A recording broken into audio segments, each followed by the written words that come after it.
Hi, Terry. Thanks so much for joining me for this community dialogue conversation. Nice to chat with you today. Yes, it's always good to have a chats with you, Laura. Awesome. Could you tell us just a little, and all of our viewers, a little bit about who you are and what's your role as the director of Visit Fairfield? Well, basically, I am the director of Visit Fairfield, which is Fairfield's Convention and Visitors Bureau or destination marketing organization. And we're basically responsible for marketing Fairfield to visitors and individuals who are interested in moving to Fairfield and sort of curating that brand of what Fairfield is and why someone would want to come here. Yeah, no, I know. I love Fairfield. I just recently moved here, as you know, a few months ago. And part of, we moved from across the country and we're looking at all of the places where we could go. And Fairfield just had such a unique brand. And so I'd love to hear more about how you build that brand for a small community like Fairfield and what are the aspects that go into kind of creating and upholding a unique brand like what you've done for Fairfield. Well, it's really interesting because when a lot of people ask me about why does Fairfield have a tourism office, right? Because we think of tourism as being the big destinations. We think Disney World and places that have theme parks and water slides and all these kind of things. And we frequently don't realize that a small town has something that attracts a very specific group of people. And that's one of the things that we started to build on in building Fairfield's brand. Fairfield's always had an interesting brand through the years as an entrepreneur hub and obviously the university coming here. But about 7 years ago, we got about 50 people from the community together, all different parts of the community. And we started working on identifying those pillars of why someone would visit and why someone would move here. So what is that brand we want to put out? Now, the interesting thing about building the brand of Fairfield is there's always a brand. You always have a brand, and it's what other people say about you. So we used that concept to say, what are people saying about us? And pull that all into an umbrella to say, this is who Fairfield is, and this is how we want to push Fairfield out to the community. So we influenced that brand, obviously, and we identified several pillars that were really important. Things with younger travelers, obviously, and families. Things about food, which has really become sort of a very prominent part of It's one of my community. favorite things about Fairfield. Totally. Sustainability is one of those things, those pillars. Outdoor recreation, the trails and our parks, those kind of things are really important. Obviously, the educational aspect with Maharishi International University. All of these things are pieces of what I call our tourism product that we bring all together, tie it in little bows and package it up so that people understand what they could do when they come to Fairfield. Yeah, and like you were saying, you don't normally think of tourism when you think of a small town or destination marketing compared to larger cities. So what makes your role different for something like a small town versus if you were in a large metropolitan area like Chicago or Des Moines or other places? How do you kind of sell Fairfield as its small town and the benefits you get from a small town differently? I think it really becomes a question of being honest with who you are and not trying to be a Des Moines or Chicago, that sort of thing, and really valuing what happens in a rural destination such as ours. I look at Fairfield as being sort of that escape place and not a place where you necessarily are going to have high adrenaline activities or lots of choices in terms of nightlife and those kind of things. Would we want those things in our town? Yes, some people certainly do want those things, and we might see that develop.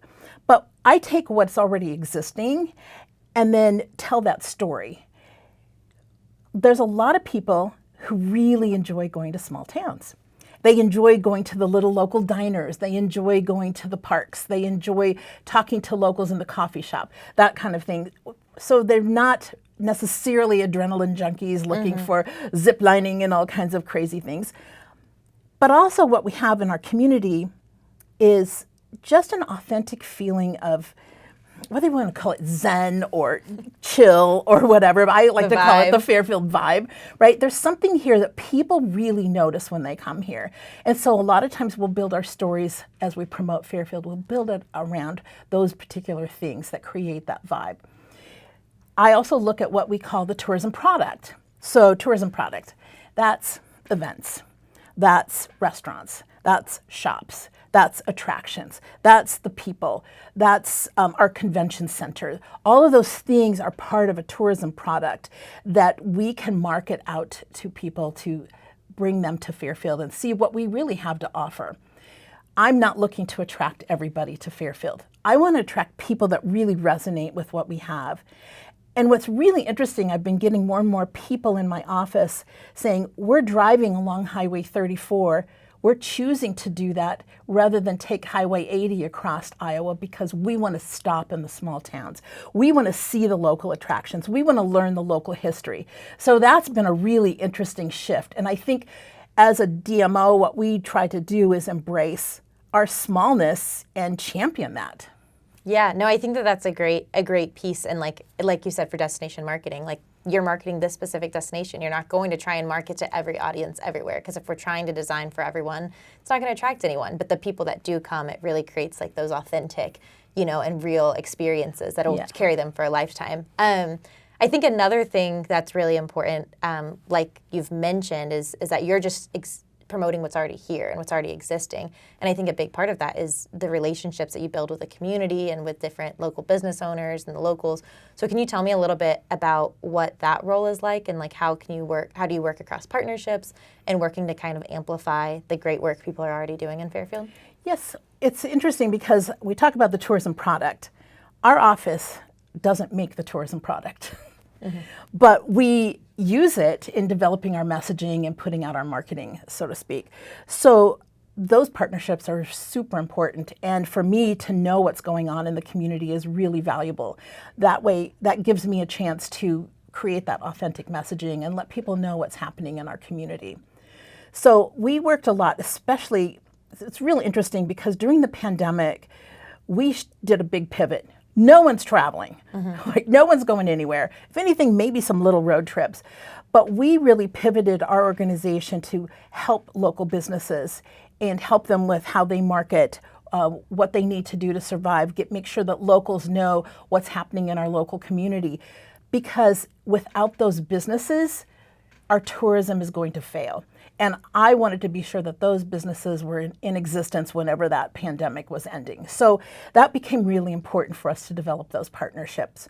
We do a couple different things throughout the year where we use those partnerships. I have some co-op marketing that I do with some of the businesses and try to give them national attention. For example, we advertise in several travel magazines, and we get articles in those magazines that mention some of our businesses that are really, like Fishback and Stevenson Cider House, for example, and Broth Lab. These are businesses that are really starting to get some national attention, and that's super exciting. I also work with a network of travel writers and travel bloggers.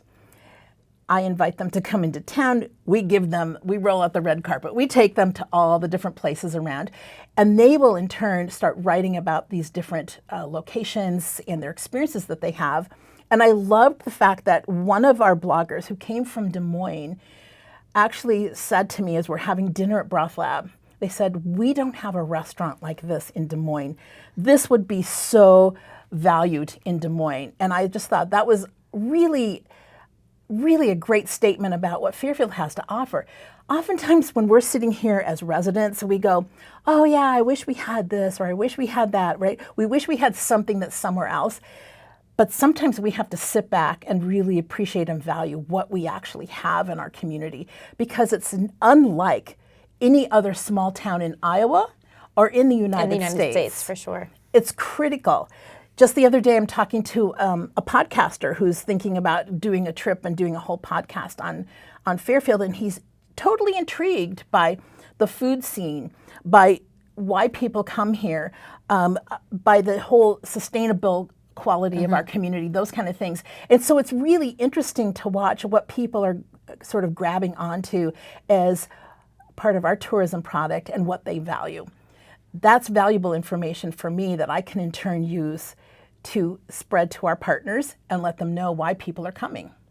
Yeah, I know you know, but for others, I moved from Washington, D.C., from a big place. We were looking with our remote jobs, we could go anywhere. Obviously we had family ties in Iowa and close to Fairfield, but we were looking at small towns in West Virginia. I mean, we were looking at big cities too, but just cost of living wise. And I remember, a lot of it was because seeing the Instagram page, seeing Visit Fairfield's website, I loved what you had done for marketing the vibe of Fairfield.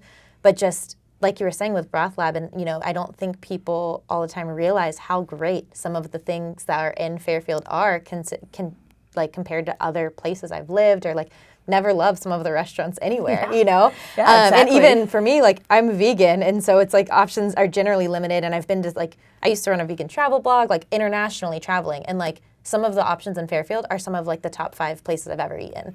And so it's the opportunity for you to be able to market the great work that's already being done. And you're phenomenal at it. It attracts people, tourists and people that want to move here. So I think that that's really great. I'd also love to hear a little bit about Fairfield being, one of many small towns in Southeast Iowa and the general area. How do you work with other cities that kind of bring people here on a larger scale that maybe are coming for a road trip, that might be coming from a little farther away, or day trippers that would want to come to Fairfield, and others? What are some of the things that you do working with other small towns? I think that's a really critical observation, because especially as small communities, we sometimes tend to think of ourselves as an island, right? And then we do, why would anyone come here, right? Because we think, well, no one's going to value what we value in the town. But the truth of the matter is, we're not an island. And anyone who's making a trip into Southeast Iowa, they have many different things that they can choose from to do. There's fabulous things that happen to the south of us, to the west of us, to the east of us, to the north of us. And what I'm doing now is working with a lot of those CVB directors. We're creating some different events. We also have another project that I can't talk about right now, but another project that's going to unify people, that will actually give people a reason to come here. What we find with tourism research, if people can find more than 2 to 4 hours of things to do, then they will make the drive and do something. If it's just for one thing, they probably won't, unless it's really, really high on their bucket list. But if you start looking at an area and you go, oh, I can do this, and then I can do this. This whole weekend worth of activities. Yeah, exactly. You're going to make that trip, and you're going to spend some time, and you're going to spend some money. And money is really important to have people spend their money. A lot of people don't realize that tourism is $19.8 million in direct visitor spending in Jefferson County, which is a significant amount of money that's being pumped into our economy. And that's why tourism becomes so important to Fairfield. Yeah, because you have to have, we only have so much money within Fairfield itself, but when you start having these injections from all these other places, injections, for sure. Yeah, it helps our businesses, like you said, stay afloat. I think the other big piece of that is the events too. We have some really incredible events that happen year round, and I know you also have a new website that just launched, sharing some of the events that are happening in Fairfield. So could you share about the work that you do with different event hosts and promoting on the website? Yes, and I should preface this by saying, events don't necessarily have to be these big blown out things, although those are great, right? But we have a lot of smaller events that happen just a couple hours here, yoga in the park, or the band concerts that we have, or events at Cafe Paradiso, for example. But we also have these bigger events, things that happen at the convention center.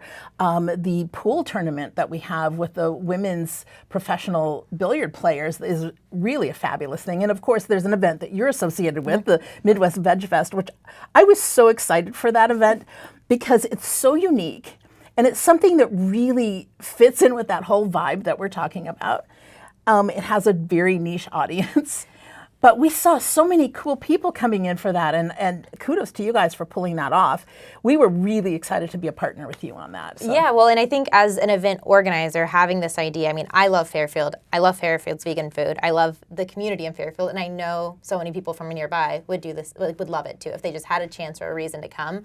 But I think as the event organizer, your initiative of you reaching out and saying, how can we support you, not knowing exactly, I feel like a lot of people don't really recognize that there are destination marketing, or that there, you are promoting a lot of tourism in Fairfield, especially people locally. And so for you to take the initiative and build that partnership, I think that's part of what made the event such a big success, because, you have all of that knowledge about who to market to and how do we get people here. And we saw people driving from so many nearby states to come to Fairfield, and hopefully, future years as we have more events, and where we'll come back. Well, and what's really awesome is that our recent bloggers group that came in, we had some vegan bloggers, and they're excited to come back next year. So that's going to be awesome. And their vegan blog was better than anything like I could have written myself. Like I was like reading their blog, and I was like, this is so. I mean, there's so many great vegan options in Fairfield, but I enjoy them, I love them, but seeing all of them written in that blog, I was like, wow. Not only did they do a phenomenal job on the trip and getting to learn everything, but just being able to share, I was like, this is really putting in the paper how great the options are in Fairfield and the sustainability of it, the veganism, I mean, just the vibe in general. There's so many unique, diverse aspects of Fairfield that put us on the map compared to, I mean, other places are great too, but I just think that we have just something so special. And so like the opportunity to market that, because I have lots of friends that I've met through other big cities that I just know would love the opportunity to come here and get to meet everyone. Yeah, and that's really kind of what it's about, embracing our uniqueness and then sharing that with other people. Is it going to be everybody's cup of tea? No. But for those people that it is, this is a really unique and interesting visitation. So I think that's really cool.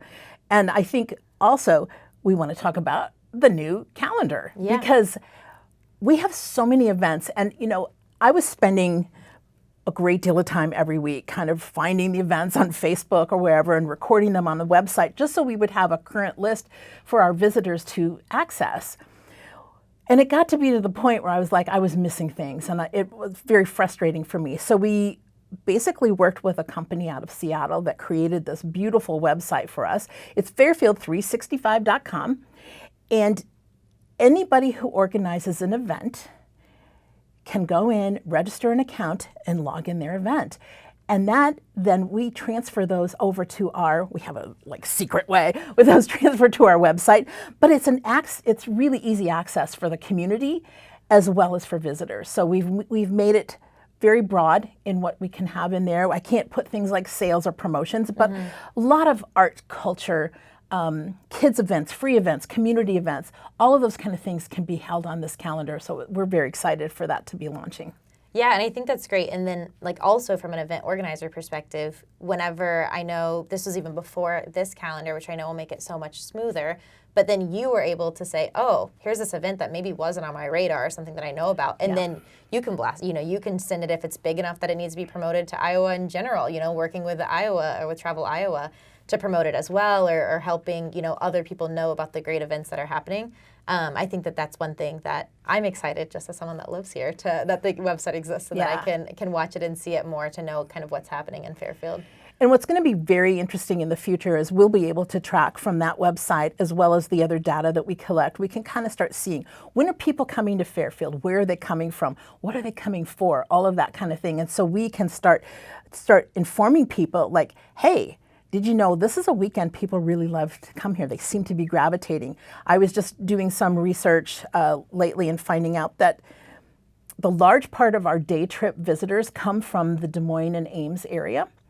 And they're spending at least 2 hours here when they come on that day trip.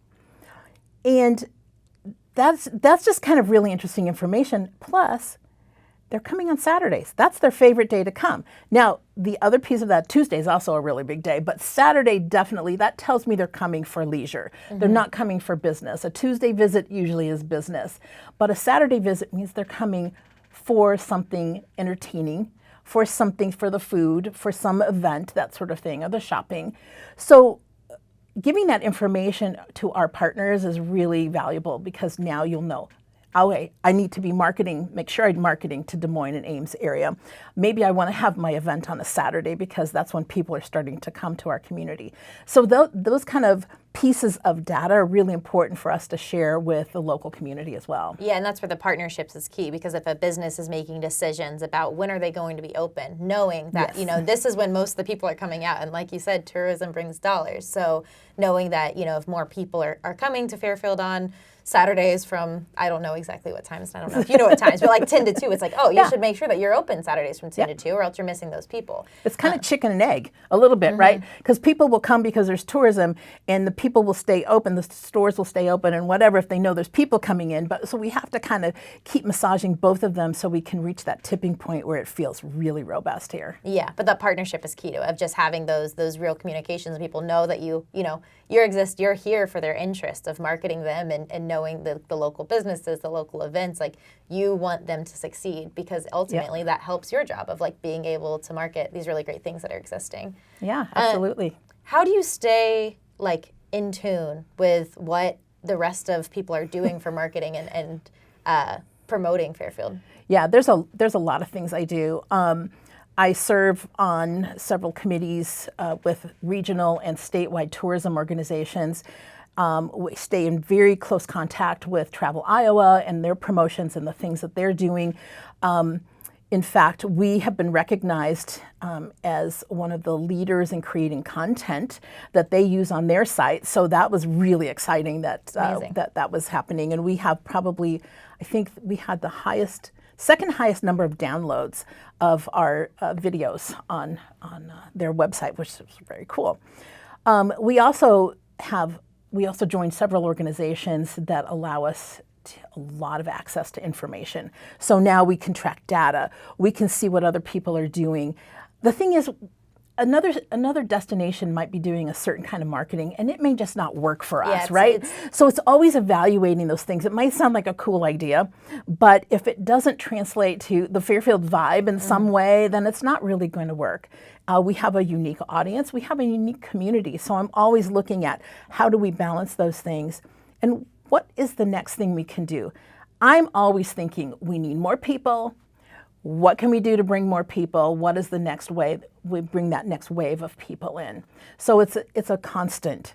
It's a constant. I always feel like I'm on the little hamster wheel of like, okay, where's it going to go next? But we do have a really nice strategic plan that we have in place of what we're looking for and what benchmarks we want to reach with that visitation. Unfortunately, things really sort of died down for a while, and they've increased now. So we're back to the place where we were in maybe 2019. Statewide, we're not seeing tremendous growth in tourism happening right now, but it's not declining either. So we're seeing that push.